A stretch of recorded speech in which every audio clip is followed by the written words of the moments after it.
안녕하세요, 여러분. 조금은 밝게 인사를 해보려고 노력하는 화려하게 싱글로 돌아온 40대 초반의 여성입니다. 몇 년간의 이야기를 어떻게 풀어볼까 하고 조금 소가리를 하다가 일단 글을 써야 이야기도 술술 나오겠다 싶어서 타자를 열심히 두들기고 있습니다. 제가 겪은 이야기는 정말 상상을 초월하는 이야기라서 감히 자신 있게 이야기를 해볼 수 있을 것 같습니다. 세상에 이런 일이 저에게 일어나게 될 줄은 몰랐지만 그 덕분에 이곳을 찾아와서 여러분들과 이야기를 나눌 수 있게 되었으니 긍정적으로 생각을 해보려고 합니다. 거두절미하고 지금부터 제가 겪었던 꼭 드라마나 영화에나 나올 법한 그 이야기를 시작해보도록 하겠습니다. 정말 세상에 이렇게 염치가 없어도 없을 수 있나 싶은 사람들을 만나보신 적이 있으실까요? 저는 세상에 이런 사람들이 다 있구나 하는 경험을 했습니다. 저희 아버지는 은행에서 정년을 보내신 분이시고 항상 청렴 결백한 마음으로 일생을 보내셨던 분이셨습니다. 지점장까지 일을 하셨고 같이 일하는 직원분들에게 항상 윗물이 맑아야 아랫물이 맑다고 하시면서 누구보다 정의롭고 아랫사람들을 위해서 일을 하셨던 분이셨습니다. 그 덕에 저는 항상 아버지를 존경할 수 있었고 저에게도 늘 모범이 되어주시고 교훈이 되어주시는 교과서 같은 분이셨습니다. 저희 어머니께서는 평생을 전업주부로 살면서 아버지를 보필하고 자식들을 키우는 것을 제일 최우선으로 생각하시면서 보내셨던 분이셨습니다. 늘 따뜻한 밥 한 끼 먹는 것을 중요하게 생각하셨던 분이셨기 때문에 저는 집에서 보내는 시간이 가장 행복하고 즐거웠습니다. 부모님께서 저에게 사랑을 주신 만큼 저 또한 밝고 빛나는 사람으로 자랄 수 있었다고 생각합니다. 그렇게 유년 시절, 학창 시절을 보낸 뒤 저는 대학을 졸업하고 꽤 괜찮은 회사를 다니면서 여유를 즐기며 살고 있었는데 우연히 기회가 찾아오게 되었습니다. 급하게 회사 선배님께서 저에게 소개팅 자리가 갑자기 파투가 나게 생겼다면서 대신해서 자리를 나가줄 수 있겠냐고 물어보셨고 심심했던 저는 흔쾌히 나가겠다고 대답을 했습니다. 그 자리에서 저는 남편을 만나게 되었습니다. 저는 남편과 처음 소개팅을 하던 날을 아직도 기억하고 있습니다. 남편은 소개팅 당일 세심하게 코스를 짜왔는데 그 모습을 보고 괜찮은 사람이라고 느끼게 되었습니다. 제가 사실 결정하는데 어려움 있는 남자들을 싫어하는 타입이라서 이 남자가 일일이 코스를 짜오고 두 번째, 세 번째 대안을 짜온 모습이 마음에 들었던 것이었습니다. 남자가 칼을 뽑았으면 무라도 썰어야 하지 않겠습니까? 박력 있게 자기가 원하는 바를 딱딱 말해주는 사람을 찾고 싶었던 저에게 남편은 아주 괜찮은 사람이었던 거죠. 저는 땜질로 나가게 된 소개팅 자리이긴 했지만 둘 다 나이가 어느 정도 있었기 때문에 결혼을 전제로 만나보기로 결정을 내리게 되었습니다. 물론 저도 남편의 인상이나 성격이 호감이었으니까 남편이 저에게 결혼을 전제로 한 연애를 들이밀었을 때 오케이를 한 것이겠죠.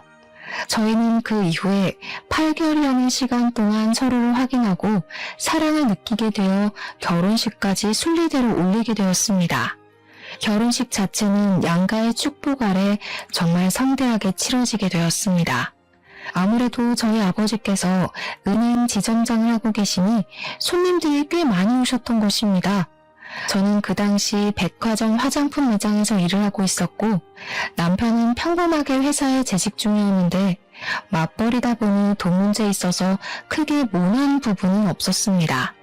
누가 더 벌고 누가 덜 벌고의 차이를 두지 않았고 우리 부부가 공명으로 돈을 관리하면서 대출금도 갚고 가게 생활도 잘 꾸리며 살기로 했습니다. 시작이 괜찮았던 만남이었기 때문에 사실 저는 결혼 생활 자체도 너무 행복하고 즐겁기만 할 것이라고 생각했습니다. 조금 마음에 걸렸던 게 있다면 남편의 엄마, 그러니까 시모는 시부와 이혼을 한 상태였고 남편이랑 시모랑 단 둘이서 살고 있다는 점이었습니다. 시몬은 딱히 일을 하거나 돈을 벌어오지 않고 있는 돈을 까먹으면서 살고 있는 사람이었습니다. 물론 결혼 전에 남편이 용돈을 주었을 수도 있고 자세한 건 모르지만 시모가 돈을 벌어서 생활을 하는 사람이 아니라는 것은 알고 있었습니다. 시부랑 이혼을 했을 당시에 시부 쪽 과실로 인한 이혼이었던 것인지 위자료랑 양육비를 꽤 받았다는 이야기를 뒤늦게 들어 알게 되었습니다. 시모는 그 돈을 그저 까먹는 데만 쓰지 않고 주위 사람의 권유를 받아서 부동산에 투자를 했다고 하더라고요. 저는 솔직히 투자 같은 건 무서워서 못하겠던데 시모는 과감한 성격인 건지 사람들의 말만 듣고 바로 투자를 진행했다고 합니다. 그 투자를 했던 땅이 뒤늦게 도로가 뚫리고 개발이 되면서 이익을 엄청나게 보게 되었고 사는데 부족함이 없을 정도로 돈을 긁어모았다고 하더라고요.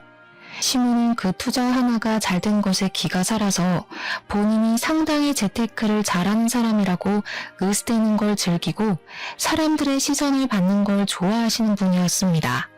저에게도 투자를 하고 싶거나 돈을 불리고 싶은 마음이 있으면 본인에게 와서 이야기를 하라고 하셨거든요.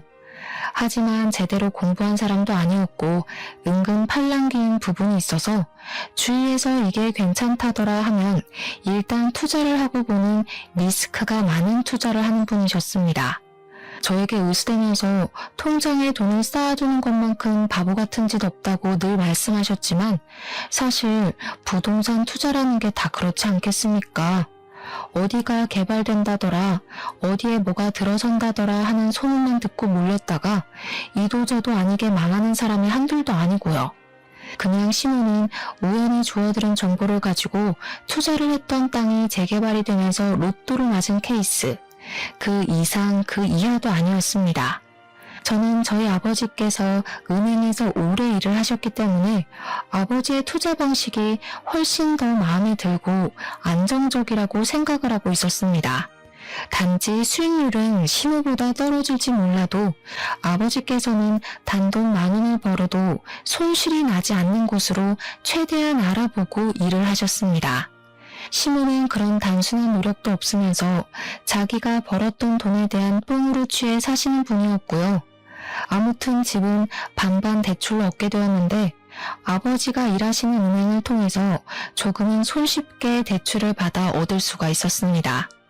사실 저희 부모님께서는 돈 싸들고 있어봐야 뭐하냐, 죽어서 들고 갈 것 아니라며 조금 도와주시겠다고 하셨지만 그 부분은 제가 딱 잘라 거절을 했습니다. 왜냐하면 돈이 있다고 투자를 외치시던 시모가 집을 구할 때가 되자 저희에게 단 한 푼도 도와줄 수 없다고 선언을 하시고는 바라지도 말라고 하셨거든요. 세상에 아파트를 매매하는 것만큼 실패한 투자가 없다면서 집값은 어떻게 될지 모르는 거라고 손해보기 싫다고 하셨습니다. 시모의 마음도 이해가 가지 않는 것은 아니었지만 아들이 결혼하는데 너무 매정한 것 같아서 서운함이 느껴지기도 했었습니다. 시모가 도와주지 않겠다고 선언을 한 상태에서 저희 부모님께서 도와주시겠다고 하셨고 저도 억울한 마음이 드는 것이 싫어서 거절을 했던 것이었습니다. 남편에게도 서로 양가해서 돕지 않겠다고 했으니 정확하게 반반 결혼을 하자고 했고 허례허식은 피하기로 결정을 내렸습니다. 하지만 인생사라는 게 저희 두 사람의 생각과 계획대로만 착착 진행이 될 리가 없지 않겠습니까? 언제는 저희에게 한 푼도 도와줄 수 없다고 딱 잘라 거절을 했던 시모가 어떻게 결혼을 하면서 시댁에 아무것도 안 할 수가 있냐고 하시더라고요.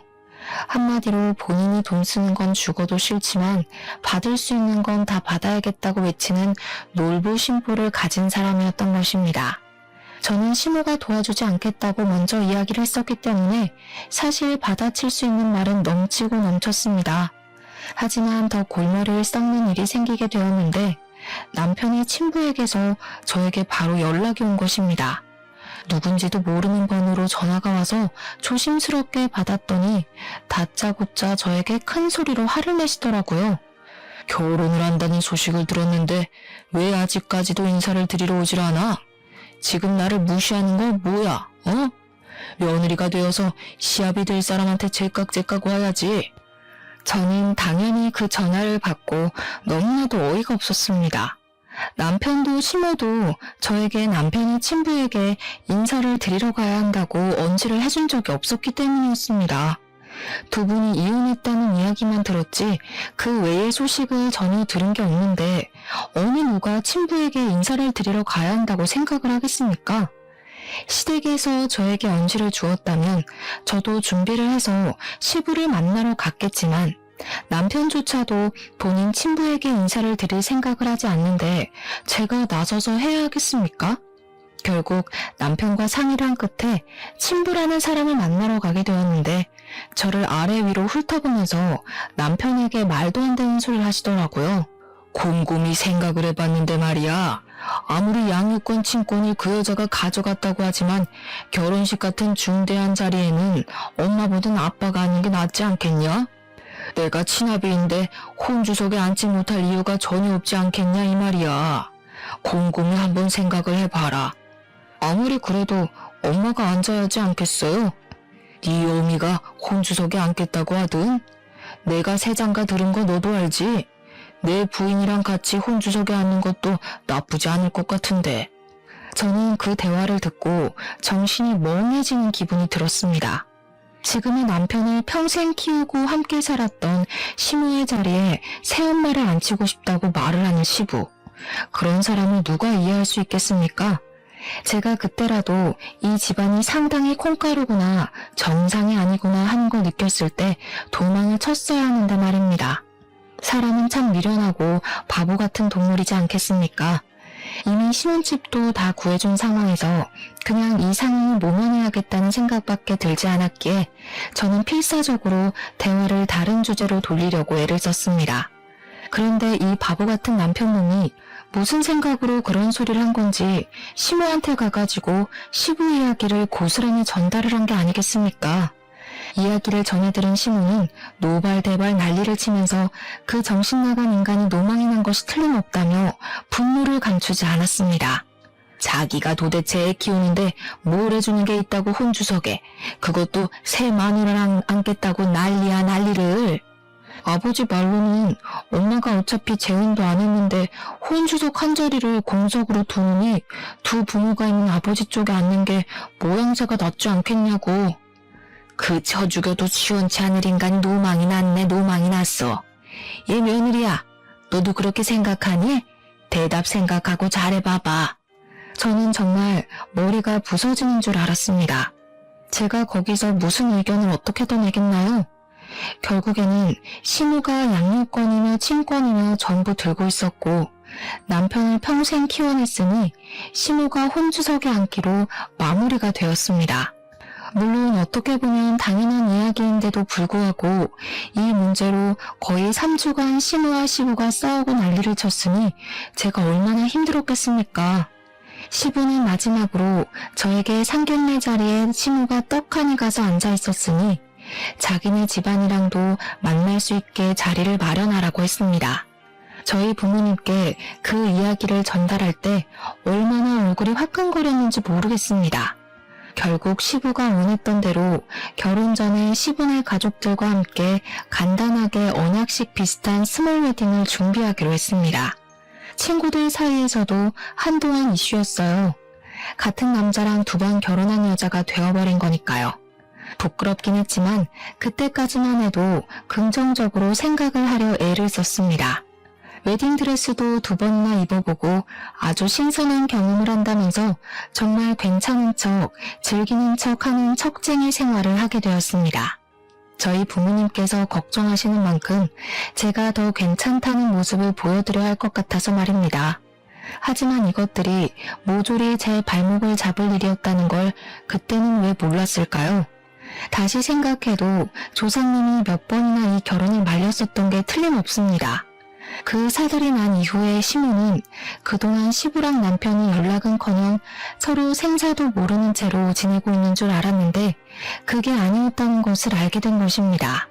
알고 보니까 남편이 시모 몰래 시부랑 연락을 하고 지냈던 것도 모자라서 시부의 새 부인, 그러니까 새엄마와도 연락을 하고 지내고 있었던 것이었습니다. 남편이 야가 빠진 건지 뭔지 그동안 남편이 돈이 필요할 때마다 시부에게 연락을 해서 용돈을 받아서 타 쓰고 있었던 것이었습니다.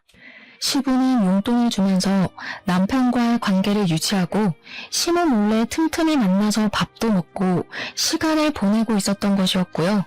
새 부인과 시부 사이에 자식이 들어서지 않았기 때문에 나중에 노후를 대비하는 마음에서 남편에게 효도를 바라고 있었던 것이었습니다. 본인들이 나중에 늙고 지쳐서 아무런 힘도 없고 할 수 있는 일이 사라질 때 본인들 수발을 들어주라면서 남편에게 돈을 주고 있었던 거죠. 참 그 부분도 어이가 없는 게 뭐냐면요. 용돈도 푼돈으로 주고 결혼할 때 한 푼 도움도 주지 않은 사람들이 그런 생각을 하고 있었다는 겁니다. 돈이라도 막 몇 억을 주었다면 당연히 효도를 해야 하는 건 맞지만 뭐 끽해봐야 가끔 밥이나 사 먹으라고 용돈을 주는 정도였던 걸로 알고 있습니다. 저한테는 시부의 행동이나 시모의 행동이 전부 염치가 없이 구는 것처럼 느껴졌다 이 말인 거죠. 게다가 저에게 용돈을 줬던 것도 아닌데 왜 우리 부부가 효도를 하길 바라는 건지 이해를 할 수 없었습니다. 나중에 이 사정에 대해 저희 집에서 전부 다 알게 되었고 정신 나간 거 아니냐는 부모님의 격한 반응이 나오기도 했었습니다. 제가 걱정을 하고 고민을 할 때마다 남편은 저를 안심시키면서 걱정하지 말라고 본인이 알아서 다 해줄 테니까 안심하라고 했었습니다. 하지만 여러분, 그 말이 그대로 잘 지켜졌다면 제가 왜 굳이 이 공간을 찾아와 이렇게 사연을 적어가고 있겠습니까? 시모고 새 부인이고 할 거 없이 저에게 연락이 와서는 주말에 뭐 할 예정이냐? 결혼도 했으니 둘이서만 놀지 말고 가족들끼리 같이 밥을 먹자고 권유를 하셨습니다. 시부의 새 부인이 저에게까지 연락을 뻗친다는 걸 알게 된 시모는 제가 그 가족들을 만나는 것은 자기를 무시하는 처사라고 절대 가지 말라고 반대를 하셨습니다. 사실 반대를 안 하셨어도 안 갔을 자리이긴 하지만 그 핑계를 대면서 시모는 주말에 저희 집에서 늘어붙기 시작하셨습니다. 아침에 찾아와서 오늘 어디 나갈 예정이냐 아니면 집에 있자 하시고는 제가 누구랑 연락을 하는지 꼼꼼하게 살펴보셨습니다. 저희 부모님께 이 고충을 토로했더니 제 걱정에 밤에 잠이 안 온다고 하시더라고요. 참 제가 못난 딸이죠. 신혼생활을 시작한 이후에 주말에 시모가 저희 집에 찾아오지 않는 날이 없을 정도로 매번 저희 신혼집을 방문하셨습니다. 이유는 뭐 당연히 시부와 새 부인을 만나지 말라는 명목이었으나 실상은 조금 달랐습니다. 주말마다 저희 집에 와서 살림에 참견을 하고 저를 못 시켜 먹어서 안달이 난 사람처럼 구는 것이 아니겠습니까? 예, 우리 아들이 얼마나 집에서 밥을 잘 먹고 다니는지 궁금해 죽겠으니까 밥이나 한번 거하게 차려봐라. 아니 그나저나 얘야, 집안 꼴이 도대체 이게 뭐니? 여자가 바깥일을 한다고 해도 청소는 잘하고 살아야 하지 않겠니? 이것부터 치워봐라. 그리고 집에 어떻게 과일이 하나도 없을 수가 있어. 우리 아들이 과일을 얼마나 좋아하는데. 물론 제가 맞벌이라는 이유로 집안 청소를 게을리한 것도 인정을 하고요. 제가 과일을 별로 좋아하지 않아서 사다 놓지 않은 것도 인정을 하는 부분입니다. 하지만 청소는 남편이 해도 상관없는 부분이고 더군다나 자기가 먹고 싶으면 사다 먹으면 되는 거 아닌가요? 저에게는 기준과 잣대를 두고 이야기를 하는 시모가 이해가 가지 않았고 그런 잔소리를 더 이상 듣고 싶지 않았습니다. 결국 이런 생활이 3개월 동안 내내 반복이 되자 저도 더 이상은 참을 수가 없어서 시모에게 냅다 소리를 지르면서 이야기를 했습니다. 그리고 시모에게만 해봐야 소용이 없다는 것을 깨닫고 시부에게도 연락을 드려서 말을 하게 되었습니다. 제가 한 이야기의 요점은 결혼식 혼주석에 앉은 게 시모이듯 남편을 평생 키운 사람은 시부가 아니라 시모인 건 틀림없다. 그러니까 우리가 최소한의 도리만 하고 살 수 있게 서로 양해를 해달라는 말이었습니다. 시모가 계속 시부에게 신경을 곤두세우니 가운데서 새우등 터지는 건 저뿐이었거든요. 제가 언제까지 양쪽의 눈치만 보면서 살 수는 없지 않겠습니까? 시모와 시부한테도 서로 알아듣게 잘 이야기를 했으니 주말에는 제발 집에서 가만히 시체처럼 쉴 수 있게 도와달라고 읍소를 했습니다. 정말 저희 부모님께도 그렇게 애원을 해본 적이 없는 것 같은데 말입니다. 제 말은 서로 제발 신경을 곤두세워서 누구한테 더 잘하는 만에 이런 소리 하지 마시라는 거예요. 저희도 이제 부부간의 생활을 시작하게 되었으니 존중해 주셨으면 좋겠습니다. 저희 부부 맞벌이로 일을 하고 있는데 저도 쉴 시간이 필요하다고요. 제가 백화점 화장품 브랜드 매장에서 일을 하고 있었기 때문에 사실은 평일보다 주말이 더 바쁜 직종이긴 했습니다. 그런데 제가 연차가 많이 쌓여 있어서 휴무일 조정이 쉽고 신혼부부라서 주말에 쉴 수 있게 배려도 받았단 말입니다. 하지만 시모가 매번 그렇게 찾아와서 저를 감시하고 있는데 어떻게 쉬겠습니까? 차라리 출근을 해야겠다는 생각이 들 정도였습니다. 백화점이라는 게 1년 365일 쉬지 않고 돌아가는데 오죽하면 출근을 해서 일을 하는 게 낫겠다고 생각을 하겠냔 말입니다.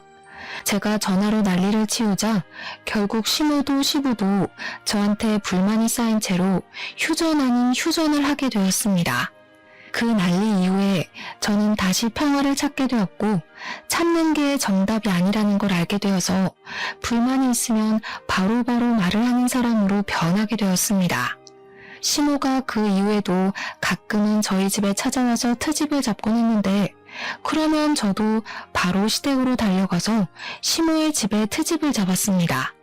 시모가 저희 집에 와서 괜히 커튼을 만지작거리면서 이게 무슨 색이냐, 인테리어를 망친다, 색 누가 골랐냐 하며 제가 고른 거 뻔히 알면서 이야기를 하시대요.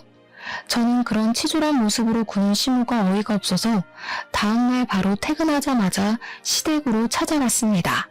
어머님, 다시 보니까 소파 색깔이 영 칙칙한 게 별로네요. 재질도 별로인 것 같고. 집이랑 너무 안 맞는 거 아니에요? 싸구려를 사셨나? 우리 시모가 졸부이다 보니까 뭐든 비싼 게 최고라는 생각으로 사시는 분이셨거든요. 당연히 소파도 최고급 소파일 게 분명했지만 일부러 시모 들으라고 싸구려를 강조하면서 이야기를 했습니다. 시모가 가전으로 트집을 잡으면 저도 가서 일부러 독일제 주방기구를 보고 이거 중소기업 거냐고 깎아내리기도 했고요.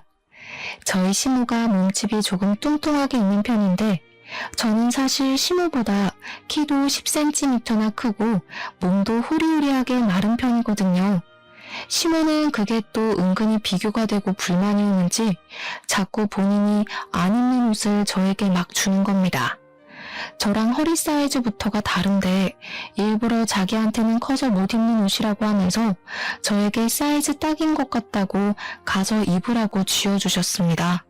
하도 제 몸을 가지고 후려치시길래 처음에는 그냥 웃기고 말았는데 계속 저러니까 저도 슬슬 짜증이 나더라고요.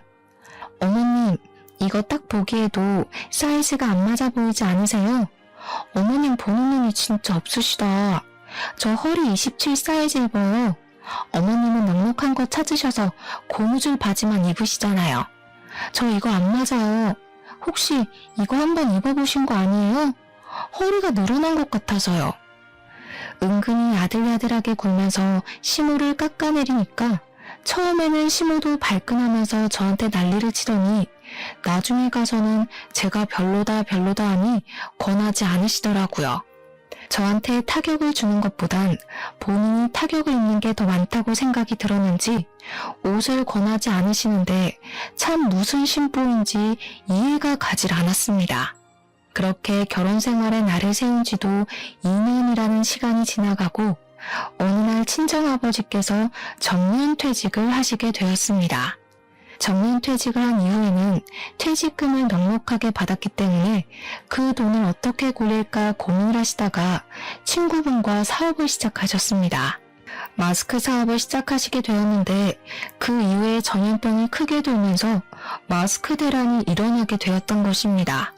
아버지의 사업은 갑자기 급성장을 하게 되고 공장을 24시간 돌리면서 뽑아낸 마스크들은 불티나게 팔리기 시작했습니다.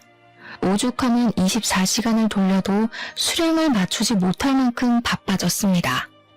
아버지의 마스크는 퀄리티가 좋아서 단가가 조금 있었음에도 불구하고 없어서 못 파는 수준이 되었습니다. 친정은 순식간에 떼부자가 되었고 아버지는 이 대란이 얼마나 가게 될지 모른다며 투자를 하기 시작하셨습니다. 이리저리 발로 뛰어 알아보신 결과 마스크 사업으로는 부족할 수 있다면서 원단 사업까지 손을 대셨습니다. 마스크에 들어가는 필터와 직결된 의료 원단 같은 사업이었는데 신소재 사업이었기 때문에 아버지가 보시기에는 미래가 밝다고 생각을 하신 것입니다. 나쁘지 않은 투자임이 틀림없다고 확신을 가지고 투자를 진행하시니까 저는 아버지 걱정을 전혀 하지 않았습니다. 문제가 살짝 있었다면 아버지의 사업이 잘 된 이후에 남편이 갑자기 생전하지 않던 사업 타령을 하기 시작했던 것이었습니다. 자기도 사업을 하고 싶다면서 저에게 좋은 아이템이 없냐고 매일같이 물어보는 게 아니겠습니까? 저는 솔직히 당황스러웠습니다. 자기 사업 아이템의 구성조차 못하는 사람이 갑자기 무슨 사업을 하겠다고 타령을 하는지 말입니다. 제가 남편에게 사업이라는 것이 그렇게 쉬운 일이 아니다, 잘 되기도 어렵다 하면서 생각을 접고 회사나 잘 다니라고 충고를 했습니다. 아버지의 마스크 공장은 쉴 틈 없이 잘 돌아갔고 수입해온 의료 원단들도 각종 회사에 팔려나가기 시작했습니다. 마스크뿐만 아니라 아이들 의복에도 들어가기 시작했고 아버지는 점점 은행에 다니던 시절보다 더 바쁘게 움직이셔야만 했습니다. 아버지의 사업이 잘 되면 잘 될수록 남편은 자기도 잘할 수 있을 것 같다며 이유도 모를 자신감에 휩싸이기 시작했습니다. 그러더니 우리 아버지를 찾아가서는 부자재 사업이 하고 싶다는 식으로 말을 했다고 하더라고요. 아버지께서는 그쪽 일은 잘 모른다고 하시면서 부자재는 박리담이 아니냐, 초기 투자 비용도 만만치 않다고 말씀을 하셨답니다. 아무리 그래도 직장인인 최고 아니겠어? 사업하면 바쁘기도 하고 신경 쓸 게 한두 가지가 아니라네. 남의 돈 받아서 먹고 사는 게 얼마나 힘든 일인지 사업은 신중하게 생각해야 돼. 장인어른도 그 나이에 그렇게 성공을 하셨는데 저희는 제가 안 될 이유가 있겠습니까? 남편은 그 자신감이 점점 커지기 시작했고 저에게 뜬금없이 자기가 사업을 해야겠다고 하면서 한 달 생활비가 얼마나 드는지 혼자 계산기를 두들기더라고요. 제가 회사를 그만두기만 해보라고 절대 안 된다고 일을 드러내고 으르렁거렸지만 남편은 사업에 대한 미련을 접지 못했습니다. 한술 더 떠서 시모가 글쎄 남편에게 남자가 사업하면 좋지 않겠냐고 투자를 해주겠다고 선뜻 말씀을 하셨습니다. 아니 투자를 할 돈이 있으면 우리 집 대출금이나 좀 갚아주지 말입니다. 남편은 시모의 응원에 힘입어서 돌연 회사를 그만두고 퇴직금 받은 돈에 시모에게 투자받은 돈까지 더해서 부자재 사업을 시작했습니다. 마스크가 불티나게 팔리게 되면서 사람들이 액세서리를 찾기 시작했고 더불어 마스크 줄이 같이 팔리게 되었는데 남편은 그걸 노린 것이었습니다. 처음에는 투자받은 돈으로 열심히 공장을 돌려서 마스크 줄을 대량 생산을 하기 시작했는데 그게 맘처럼 쉽게 잘 되지 않았습니다. 그러다 보니 있는 돈은 자꾸 까먹게 되고 우리 집 대출금이며 생활비며 제가 버는 돈으로 해결해야 하는 건 안 봐도 비디오로 재생되시죠? 하지만 여러분들도 대충 알다시피 백화점 화장품 판매 사원이 돈을 벌어봐야 얼마나 벌겠냐 이 말입니다. 시간이 흐르면 흐를수록 생활비가 점점 부족해지기 시작했고 저는 남편에게 제발 사업에 그만 눈을 돌리고 직장 생활하면서 돈을 벌어오라고 부탁을 했습니다. 그런데 제가 그 말을 할 때마다 시모가 계속 참견을 하면서 저에게 핀잔을 주시는 게 아니겠습니까? 남편이 하는 일에 토달지 말아라. 어디 여자가 남자 바깥 일에 신경을 쓰고 그러니? 알아서 잘 하겠지. 우리 아들이 얼마나 똑똑한 아인데 떼부자가 하루아침에 되냐? 결국 저는 몰려드는 압박과 쉴 새 없이 빠져나가는 돈 때문에 생활비가 부족해지는 위기에 봉착했고 대출금을 갚기 위해 아버지께 돈을 빌려야 했습니다. 그런데 아빠가 제 사정을 전부 들으시고는 아주 단호하게 그런 말을 하시더라고요. 대출금을 전부 대납을 해줄 테니 집 명의를 제 명의로 바꾸라고 말입니다. 남편과 상의를 해보고 진행을 해야 할 것 같아서 집에 돌아와서 아버지가 저에게 해준 말씀을 전달을 했더니 남편의 표정이 오묘하더라고요. 남편은 사업이 만만치 않음을 느끼고 좌절해가고 있었던 시점이었는데 아버지께서 집 대출금을 전부 갚아준다고 하니까 명의 따위 바꾸는 게 뭐가 대수냐고 당장 하라고 하더라고요. 그 이야기를 들은 시모만 뾰루통에 있었습니다.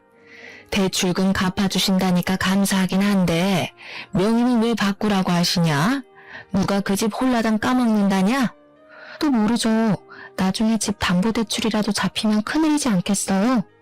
그 뒤로는 시모 말도 깡그리 무시했죠 뭐. 시모고 시부고 집 갚는데 돈 한 푼 안 보탠 사람이 무슨 할 말이 많다고 그렇게 참견을 해대는지. 아무튼 남편의 사업은 1년 가까이 침체기를 맞이하다가 아주 예상도 못한 시점에 갑자기 대박이 터지게 되었습니다. 그건 바로 남편이 외국의 캐릭터의 액세서리를 무리하게 계약을 해가지고 국내에 들여오게 되었는데 정말 뜬금없는 타이밍에 그 캐릭터가 인기를 얻게 된 것입니다. 국내에서 입소문을 타고 유명해지기 시작하자 팔리지도 않던 부자재가 미친 듯이 팔리기 시작했습니다. 남편은 마스크줄 판매를 바로 접고 그 캐릭터의 액세서리 위주로 공장에서 물건을 찍어내고 납품을 시작하게 되었습니다. 사업이라는 게 정말 한 치 앞도 예상할 수 없는 일이더라고요.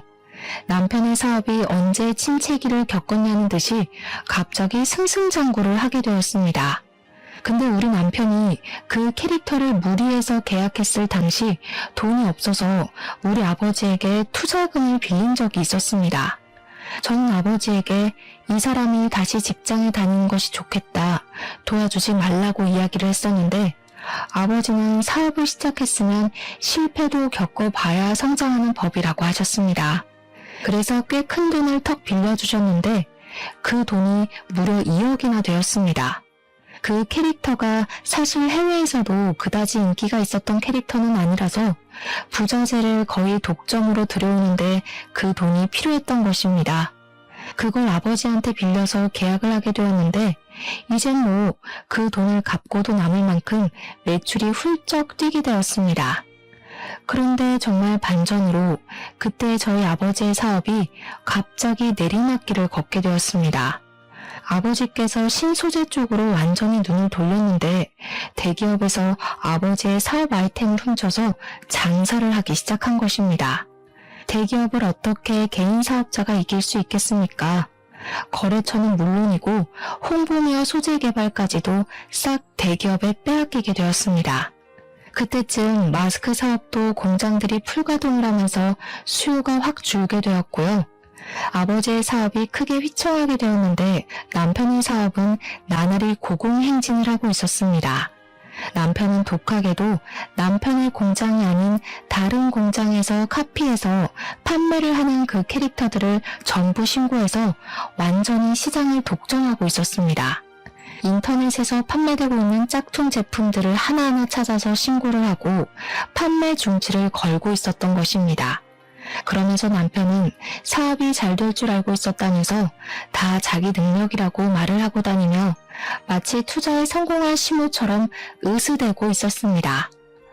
허구한 날 무슨 술을 그렇게 마시고 다니는 건지 사실 남편의 사업은 부자재 사업을 하는 거라 그다지 뭐 접대할 일도 없었습니다. 그럼에도 불구하고 무슨 맨날 접대를 하러 다닌다고 하면서 집에 늦게 들어오는 건 물론이고 매일같이 술에 취해서 개가 되어 들어왔습니다. 저는 그런 남편을 잡고 부탁을 했습니다. 지금 우리 아버지의 사업이 많이 힘들다고 하는데 돈을 좀 빌려주면 안 되겠냐고 말입니다. 사실 남편도 저희 아버지에게 투자금을 빌린 게 있으니 갚아야 하는 게 도리 아니겠습니까? 그러자 남편은 자기도 많이 버는 것 같지만 직원들 월급 주고 하면 남는 게 없다면서 조금만 더 기다려보라며 자리를 회피하길 반복하더라고요. 아버지의 공장이 굴러가고 있긴 했지만 자꾸만 적자가 나는 상황이었고 결국에는 공장을 정리해야 할 것 같다고 이야기를 하셨습니다. 그래도 그간 투자가 불려놓은 재산이 있어서 크게 망하고 빚이 생기고 한 것은 아니었지만 저는 마음이 정말 너무 안타까워 어쩔 줄을 몰랐습니다. 남편에게 일부라도 투자금을 상환해 주기를 부탁하기도 했었습니다. 2억이 갑자기 생기면 부모님의 노후자금으로 충분할 것 같다고 생각을 했기 때문에 남편을 붙잡고 진지하게 이야기를 한 것입니다. 남편은 알겠다고 하면서 매달 돈을 갚아 나가겠다고 약속을 했는데 참 나중에 아버지께 들어서 알게 되었습니다. 우리 남편이 투자금을 갚겠다고 하면서 매달 50만 원이라는 돈을 보냈다는 것입니다. 거기서 저는 이성을 잃었죠. 시모는 본인 아들이 매달 50만 원을 보내는 것에 감사할 줄 알아야지 가족들끼리 돈 문제로 얼굴 붉히고 따지는 게 아니라는 식으로 말을 하시더라고요. 저는 남편이 우리 아버지에게 빌린 돈을 갚아야 하는 건 당연한 거다. 어려울 때 도움을 받았으니 우리 아버지 사업이 어려울 때 도와야 하는 거라고 했습니다. 하지만 시모는 저의 그런 생각 자체가 틀려먹은 것이라고 이야기를 하는 것이 아니겠습니까?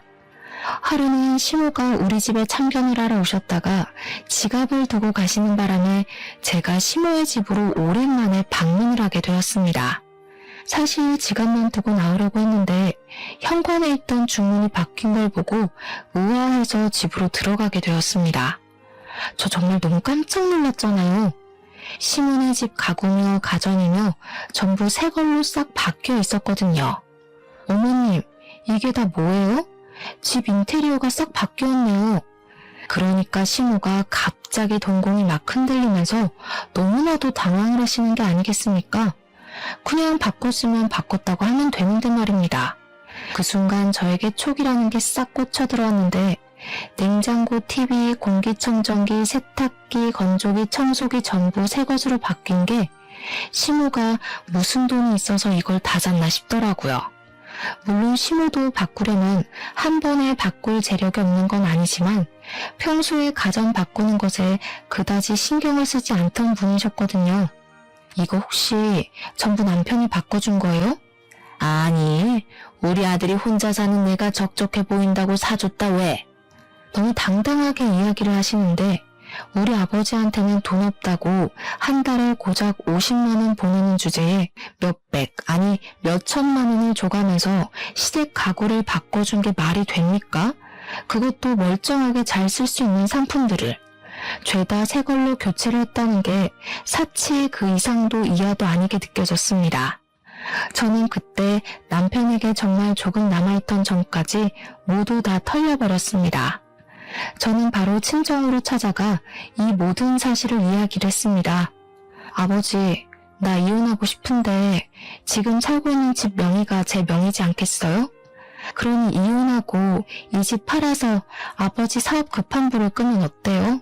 아버지께서는 제가 이혼하고 싶어하는 이유에 대해 쭉 들어보시더니 곰곰이 생각을 하기 시작하셨습니다.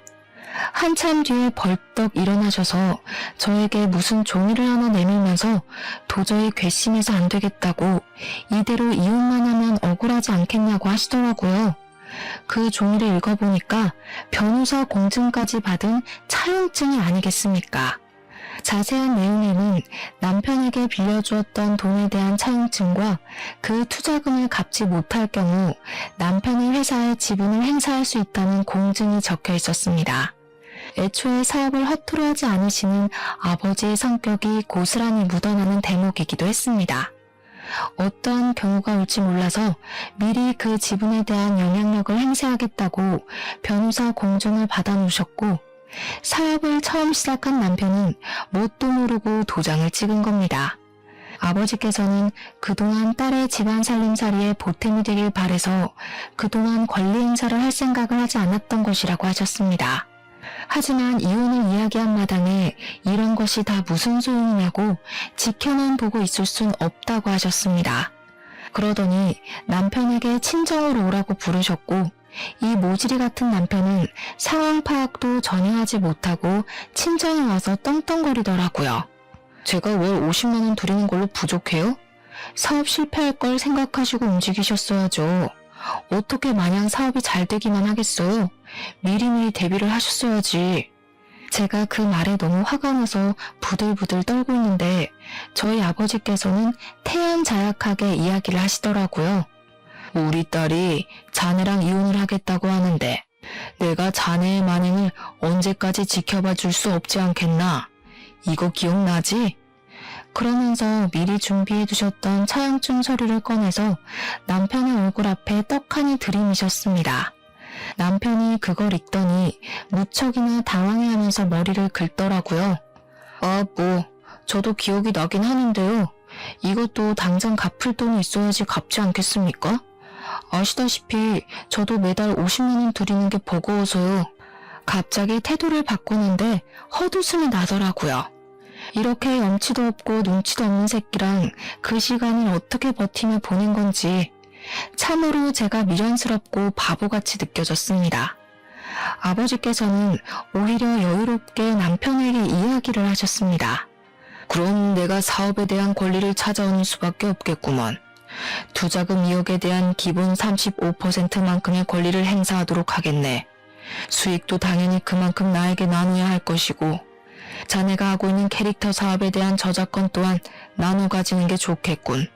아니, 35%나 행사를 하시겠다고요? 자네 처음 사업할 때 얼마 들고 했나?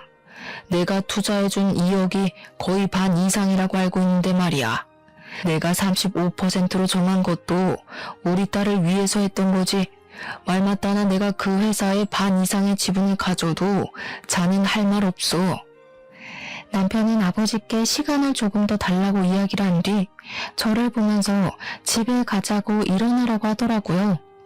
이 눈치 없는 새끼는 귓구멍이 막힌 건지 불과 몇 분 전에 제가 이혼하겠다고 말을 했던 건 듣지도 않았나 봅니다. 내가 당신을 왜 따라가? 나 이혼할 거라니까. 그리고 그 집도 내 집인 거 알지? 가도 당신은 시댁으로 가. 내 집에 발 디딜 생각하지 말고. 남편은 씩씩거리면서 친정을 나섰고 그 이후에 며칠 동안 변호사를 만나서 아버지께 돈을 주지 않을 방법을 찾으러 다니는 것 같았습니다. 그런데 남편이 이미 인간도전까지 꽝꽝 찍은 마당에 무슨 별다른 방법이 존재할 리 없지 않겠습니까? 아버지께서는 더 기다려주지 않고 바로 추심에 들어가기 시작했고 법적 공방이 지지부진하게 이루어지다가 결국에는 남편이 아버지께로 돈을 배분하라는 판결이 나왔습니다. 한번 그런 판결이 나오니 저작권에 대한 권리까지 아버지께 일부 양도가 되었습니다. 그 사이에 저는 남편을 그냥 두고 보지 않고 바로 이혼 소송에 돌입을 했고요. 그 소식을 전부 전해들은 시모는 저를 찾아와 제 멱살을 잡아 올렸습니다. 배은망덕하게 여태 같이 살아준 남편을 배신하고 돈독이 올라서는.